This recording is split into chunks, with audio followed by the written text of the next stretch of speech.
Good evening, everybody. Welcome.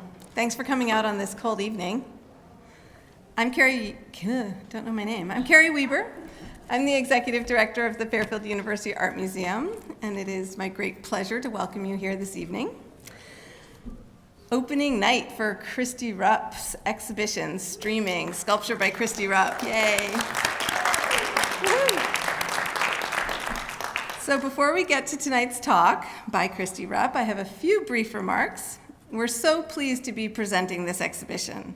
I first became familiar with Christy's work a few years ago when I was curating the exhibition Birds of the Northeast, Gulls to Great Auks. Sadly, almost none of you got to see our galleries filled with birds because the campus was closed to the public due to COVID. I included in that exhibition a fantastic piece by Christy entitled Threatened Swan after Jan Aslein from her Snagged series. We loved that work so much, it inspired us to create the exhibition that you will see tonight. And we decided we absolutely had to include her Threatened Swan again, along with many of the other birds in the series, so that everyone would get a chance to see it. Not only is her work beautiful, it's powerful, as it speaks to human impact on our environment, on our planet, and on its most vulnerable inhabitants. I'd like to express our gratitude to the lenders to this exhibition, Joshua Resnitz, Diane Mackin, Mike Glyer, and especially Christy herself. I want to thank Jen Dragon for writing the wonderful essay for the exhibition brochure. We're especially grateful to Christy for her assistance in installing the exhibition, for creating this remarkable body of work over her impressive career, and for allowing us to share it with you. I think you will all be amazed by the transformation of the Walsh Gallery. Here at Fairfield, I would like to thank my fantastic museum team of Michelle DiMarzo, Megan Pacwa, and our newest team member, Heather Coleman, for all of their work in helping to make the exhibition and tonight's opening a success. Before I bring Christy to the podium to speak to you, just a little bit of housekeeping. Immediately following Christy's talk, the exhibition will open in the Walsh Gallery and food and drink will be served in the lobby. This talk is being live streamed and recorded and will be available on the museum's YouTube channel for your friends who missed it or if you want to revisit it. Information about additional exhibition programs is on our Eventbrite site and in the exhibition brochure. I also want to make sure that you know about our next exhibition opening, 2 weeks from tonight, in the museum's Bellarmine Hall galleries, featuring the work of artist Helen Glazer. Entitled Walking in Antarctica, this interdisciplinary exhibition features photographs, sculpture, and a remarkable audio tour by the artist, inspired by her experiences as a grantee of the National Science Foundation Antarctic Artists and Writers Program. I hope you can all join us on February 1st for that opening. Helen will be giving an artist talk here in the Kelly Theater. That's confusing because the exhibition is in the Bellarmine Hall galleries, but it sold out instantly in the Diffley boardroom, so we moved it down here. So artist talk here, 5 o'clock on February 1st, and then opening reception and exhibition opening up in Bellarmine Hall from 6 to 8. Okay, now on to the main event. Christy Rupp is a conceptual artist and citizen scientist who creates work informed by the study of animal behavior and habitat. Since the late 70s, she has examined the relationship of waste and environment through the lens of discard studies, or the study of the waste stream. Growing up in the Great Lakes Rust Belt of the 50s and 60s, she became aware at an early age of how our perceptions are framed as much by images of waste as they are of wonder. She has received grants from Anonymous Was a Woman Foundation, the Joan Mitchell Foundation, Call Art, the National Endowment for the Arts, the New York State Council on the Arts, and Art Matters, Inc. Her work has been shown in group and solo exhibitions across the globe over the last 5 decades. Most recently at the Schunk Museum in Haarlem, Netherlands, the Museum of Arts and Design, New York, the Zimmerli Art Museum at Rutgers, and ABC No Rio in Exile. She has an exhibition opening this fall at the Buffalo Science Museum and University of Buffalo's Anderson Gallery in Buffalo, New York. She has recently launched a career survey, Noisy Autumn, Sculpture and Works on Paper, published by Insight Editions, Simon & Schuster, and you can buy it in the Quick bookstore in the lobby if you are interested. Now please join me in welcoming Christy Rupp.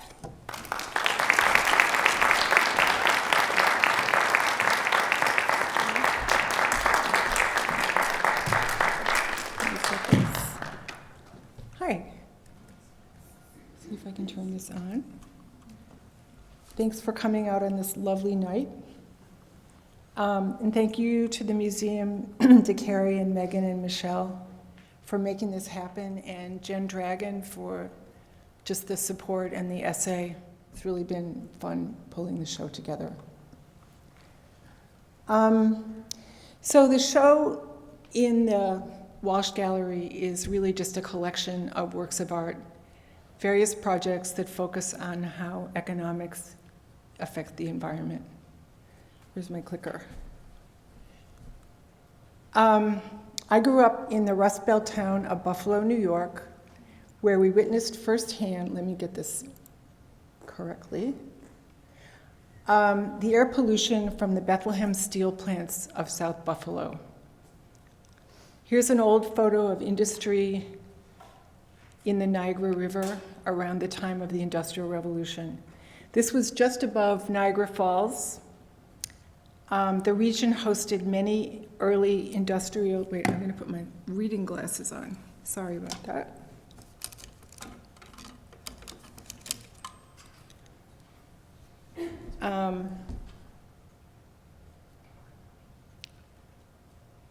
Many early industrial companies, due to the power created by the falls. It was before there were batteries, so Niagara Falls powered all these factories. In those days, they all dumped waste into the Niagara River. It was a sacrifice zone to facilitate early industry. Products produced there included rubber, paper, petrochemicals, and abrasives. Well, what a surprise. Many decades later, when I was a teenager in the 60s, Lake Erie was declared dead. But everyone went on swimming and boating and fishing. It was pronounced dead because of the collapse of one insect, the mayfly, which was the preferred bait food for sport fishing, and it set in motion a much larger ecosystem crash. Although it was choked of oxygen, for everyone else, the lake was still the lake. It got me thinking about how language is used to define ecocide. The declaration that an entire lake was dead, yet we went on living our lives, implied that we believed ourselves to be separate from the ecosystem entirely. It instilled in us teenagers a good sense of skepticism about the stories we were told. As I went to art school to learn about conceptual art and later became an eco-artist, I grew fascinated by the study of waste and how it affects living things. Today, this is called discard studies. You can get a master's, a PhD in it. It's an interdisciplinary field of research that studies systems of waste, including but beyond conventional trash and garbage. Discard studies ask who bears the burden of externalizing, which places and people are made into peripheries. Not all trash is discarded because it's worthless. Sometimes it's thrown out because it has value, like the American buffalo or the Amazon rainforest. In recent years, I've come to believe that discard studies explains why we have a blind spot regarding the environment. It's because we believe that natural resources are free, because hidden costs are passed along to those not part of the mainstream, those with no voice, like indigenous communities, the biosphere, taxpayers, wildlife, voices that are relegated to the margins, the least visible. And the other thread of the work from early on is the investigation of how we form our opinions of nature, because our attitudes define our priorities. Like many children of the 50s, I grew up watching Disney nature films. At the time, humans were framed as the apex predator. We were separate from nature. And nature being powerful and mysterious, we needed to control it. We could not exist with Bambi. We couldn't coexist with him, gender fluid, Bambi, We could hunt his mother and set fire to the woods with no consequences. Many children today interact with nature indirectly or through social media because it's what's available to them, and maybe it's safer than bad air or insects or microbes. I've always loved children's science books because they unravel our priorities. So we've arrived at a moment in our evolution where the denial and invisibility of our waste threaten the future. Our high consumption lifestyle demands extraction of anything it can mine or cut down or catch or divert. Residue from extraction doesn't disappear, it just becomes matter out of place. So, as a way to think about discard studies, let's look at my favorite topic, which is plastic. To a sculptor, plastic material can be intriguing. It's easy to forget how lethal and unadaptable it is. As an artist, I wrestle with this conflict, horrified but fascinated by how we allow ourselves to be seduced. We've learned to live alongside of the hazards, and just because it hasn't killed us so far doesn't mean it's okay. At the heart of the problem is how we've allowed ourselves to be entrapped by stuff that is bright and pretty and convenient. It's a terrible problem, but I love working on it because it's solvable. As an eco-artist, I've tried to recreate structures from nature using this manufactured, discarded material. By showing how successful plastic is as an imposter, I try to demonstrate how synthetic material has displaced things that once were beautiful and thriving. In the end, though, we're really left with a threat to that which is alive and complex.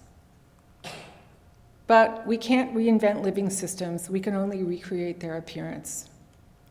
So, what is the problem with plastics? Well, this presentation is really about life and death. And this material is deadly for the whole ecosystem. But ultimately, plastics are toxic to our bodies as well, and we can't pretend we're not part of it. Plastics is a non-adaptive material. It doesn't kill systems immediately, and it doesn't do it to those who created it. But as it moves into the ecosystem, plastic brings with it toxins and particles. And although accumulation of non-adaptive trash has been happening for a long time, its effects are only now becoming visible as they've steadily increased over the last 15 years. Since 1950, humans have manufactured about 10 billion tons of plastics, the vast majority of which is still with us, and it's easy to see. Plastic can never biodegrade. We see it blowing around the landscape and getting lodged in trees, washing up on beaches. But if you're standing outside and you look down at your feet, you will probably also see fragments in the dirt and the pavement, more or less anywhere you look. What you may not think about right away are the many kinds of animals that are also living with plastic, which has become a part of their environment as much as it's become a part of ours. At first, some of their interaction may appear adaptive, but if you look deeper, all over the planet, animals are living in our trash. For the majority of creatures, living with plastics is anything but adaptive. Waterways, forests, wetlands, and even glaciers are impacted by plastic pollution, and so are the animals who live there. We too are animals, but we like to think somehow we're exceptional because as Homo sapiens we have language and technology. So here's a quick history of plastics. The first plastics were innovated in the 1800s and were created to mimic nature, or items made of natural materials like billiard balls, tortoiseshell combs, buttons, musical instruments. Celluloid was developed incrementally in the late 1800s to provide a substitute for bone-like materials. Its main use endured into the 50s, into the movie and photo industries. In 1907, using formaldehyde and coal, Bakelite was invented for insulation, kitchenware, and plumbing. Although Bakelite and celluloid worked, they didn't scale easily for mass production. So fast forward to the 40s, to the outbreak of World War II, government and industry poured enormous resources into developing newer synthetic materials that could be used to win the war. Chemical science had come a long way, and developers were able to stabilize and mass produce many types of plastics that were critical to the war effort. Nylon replaced silk for parachutes.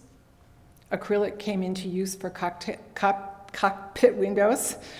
Polystyrene and polyvinyl chloride were used for rain gear. This is really when plastics came of age. But the plastics companies knew that once the war was over, they'd have to find peacetime markets. Even in 1942, Dow was advertising to consumers on the home front about the wonders of what we now call polyethylene. An entire DuPont division worked on prototypes of housewares. It took a lot of advertising to get Americans to accept disposable culture after the war. After years of rationing, households resisted it, but class and gender were targeted to make plastic seem like the future. The plastic and chemical industry became one of Madison Avenue's biggest clients as it looked to grow not by moving plastic into people's homes, but through them. The majority of plastic manufactured today is used briefly, and the process of manufacturing and then managing it is full of hidden costs to health and the environment. You could say that I do say that plastic is the demon child of advertising and fossil fuels. So what is the problem with plastics? Well, there are quite a few. Accumulation, chemicals in our air and water, climate change, the myth of recycling. In the late 1980s, thinking that detergent jugs were like a message in a bottle, I started collecting them and making them into marine mammals or animals. Mostly at that time, I was fascinated with the relationship of detergents and advertising, noting that cleaning products were named after natural phenomena like Dawn, Cascade, Breeze, and Ivory. And they even advertised themselves as healthy for nature. But what's actually happening is that plastic waste is threatening the resiliency of ecosystems. This is, the one on the right is John Lamacchio, who kind of reinvents Audubon prints, and the others are just photos. All over the world, waste has become a habitat for wildlife. It's so much plastic that scientists predict that in 2025, that's 1 year from now, for every 3 pounds of fish in the ocean, there'll be 1 pound of plastic. And by 2050, it'll be 1 to 1. It's really hard to believe. Plastic items have turned up in nearly every species of seabird on Earth, as well as the stomachs of whales, dolphins, sea turtles, and fish. To turtles, plastic film resembles jellyfish, which is an easy meal. To birds, bottle caps, lighters, other debris can resemble shrimp. But it's not just an ocean problem. In a world affected by climate change, hungry land animals also ingest plastic, including reptiles and especially ruminants, such as camels and goats, even elephants. Here's a slide of the contents of a camel's stomach. Of course, if it reaches the ocean, most plastic doesn't remain intact for too long. It becomes brittle in sunlight and abraded by wave action, breaking into smaller and smaller fragments. Clearly, this is not biodegradation. None of this matter out of place is being converted into something that hungry animals can digest. Eventually, plastic grinds down into tinier fragments, first microplastics, which can be the size of a grain of sand, and then to nanoplastics, which can be smaller than a blood cell. Microfibers from synthetic clothing are even worse because they're airborne and can float. This insect observed in the Adirondacks was coated in microplastic, though the park is nowhere near a manufacturer, recycler, or dumping site. These particles blow all over the world, and we're ingesting them. Here's a photo of a fiber wrapped around a snowflake. So what happens to the microplastics that make it into our body? Do we pass them or do they hang around? It turns out that each of us ingests up to 5 grams of plastic per week, which is about the equivalent of a credit card. This is a sculpture I made using 52 credit cards. So in a year, your stomach might look like that. In 2021, a team of Italian scientists demonstrated that microplastics are crossing into the placenta and are present in the fetus at birth. We don't know what this means long-term yet, but scientists are studying the indicators. Microplastics have been found in drinking water, they've been found in beer, in honey, in fish. They're in the air we breathe. So what are plastics made of? Fossil fuels. Everything important you need to know about their creation and their impact stems from there. Turning petroleum, coal, and gas into any plastic item won't just happen through temperature and pressure. It takes chemicals and a lot of them. Additives are required to give plastics their stability, color, and flexibility. And it takes so many of them that any given plastic item is only about 50% plastic and the rest is chemical additives. Fossil fuels are highly flammable, so flame retardants are added to keep our clothing, furniture, rugs, and toys from bursting into flame. Many of the chemicals in flame retardants are endocrine disruptors, which are highly hazardous to vulnerable young cells as they develop. Low doses matter, and it's all around us. And endocrine disruptors also affect reproduction in many animals. It's been demonstrated that reproduction in frogs and other amphibians are among the most impacted. We really are just beginning to find out what happens to humans. This is the work of Brandon Ballingy, who's an artist friend of mine who's studied frogs extensively. In the last few decades, we've destroyed many species, but we don't realize that we may also be slowly destroying ourselves because we are animals and their biology and ours are the same. Intrusions are subtle in human reproduction, but many of the effects are not subtle, such as the accidents that can occur when chemicals are being transported. All over the country, oil trains carry toxic and combustible fossil products just destined for refineries. On the way to chemical plants, they pass through thousands of residential communities. They're virtual pipelines in motion. In the US, millions of people live within a mile of commercial rail corridors. Also not subtle is the role of plastic in climate change that we're all living in. Plastics are contributing to an unstable world. Animals are experiencing it, and so are we. Plastics are greenhouse gas emitters. If plastic were a country, it would be the world's 5th largest greenhouse emitter. Then spewing gases that heat up the earth and fuel climate chaos. There is some good news. We're moving over to renewable energy, which is good news for the planet, but it's bad news for the industry. As we shift from fossil fuels to clean energy, the industry is pivoting to use fossil carbon not for fuel, but for producing and marketing more plastic. And mostly what they're producing now is packaging. So we're getting even more plastic, even more of this non-adaptable material everywhere. Plastic is a commodity, and we are the market. The industry has been on this for a long time, and it's been steadily increasing over the last 15 years. If you've noticed you throw out more plastic these days, you are correct. So, what's the solution? How do we get out of this? Well, consumer solutions are not the answer. We can't recycle our way out of this. We'd like to think that we can. But recycling really is 35 years of greenwashing. Because plastic recycling isn't a failure, it's a lie. It was always a hoax, because the industry always knew that you can't mix the resins of different plastic compounds.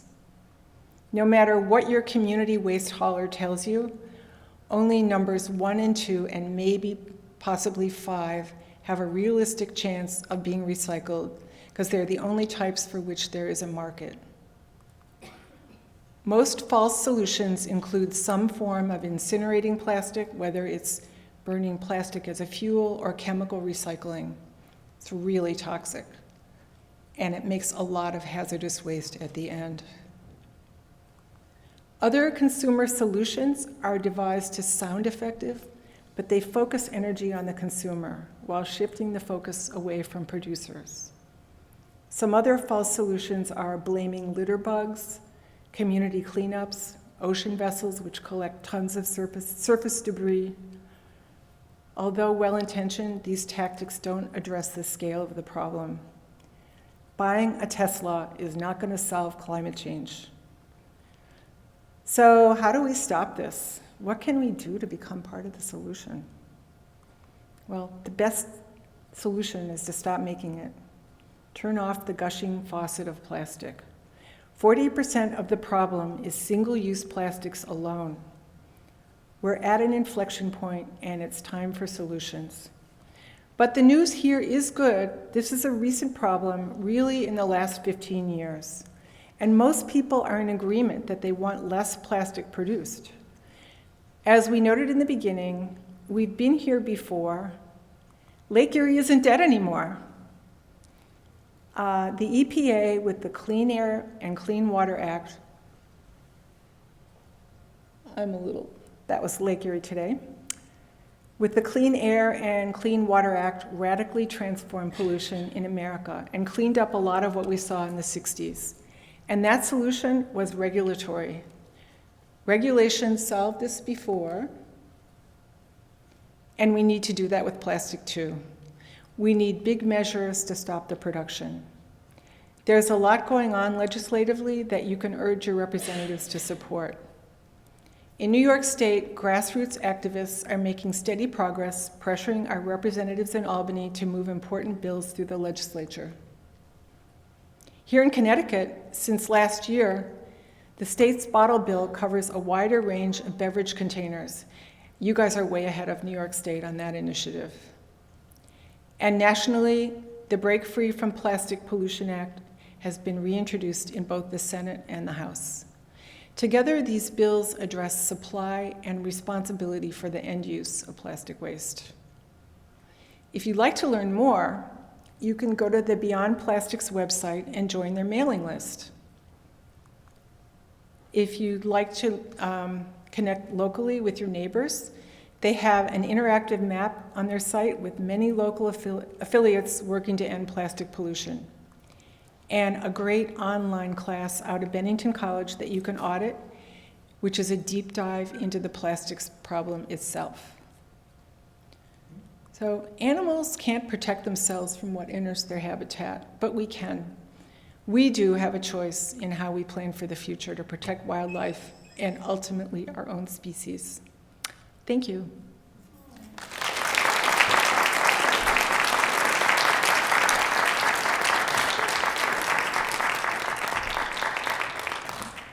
So I guess we're not going to do a Q&A, I was told.